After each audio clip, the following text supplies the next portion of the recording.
السلام علیکم دوستو، آج کے اس ویڈیو میں ہم بات کریں گے تجوید کا قاعدہ کہ آیت کے اوپر کیسے ٹھہرا جائے۔ تو اس سلسلے میں آج ہم سورۃ الزلزال لیتے ہیں۔ اب یہاں دیکھیے زلزالہ یہ لفظ ہے، اب اس کے اوپر کیسا ٹھہرا جائے۔ زلزالہ غلط، زلزالہ صحیح۔ مطلب الف کو جیسا ہے ویسے ہی رکھیں گے، کیونکہ یہ الف مد ہے۔ الف مد کی پہچان یہ ہے کہ الف سے پہلے زبر ہے، تو اس کو ہم پڑھیں گے زلزالہا۔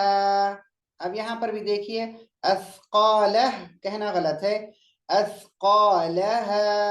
الف کو کچھ بدلاؤ مت کیجئے، جیسا ہے ویسا ہی رکھیے۔ یہاں پر مالہ غلط، مالہا۔ اخبارہ غلط، اخبارہا۔ لہا، تو ایک مرتبہ دیکھیے اثقالها، ما لها، اخبارها، اوحى لها۔ جی تو الف مد اگر آخری حرف میں آ جائے آیت کے ختم کے اوپر تو ہم اس کو چھیڑیں گے نہیں، اس میں کوئی بدلاؤ نہیں لائیں گے، اس کو جیسے کا تیسا ہی رکھیں گے۔ شکریہ ویڈیو دیکھنے کے لیے۔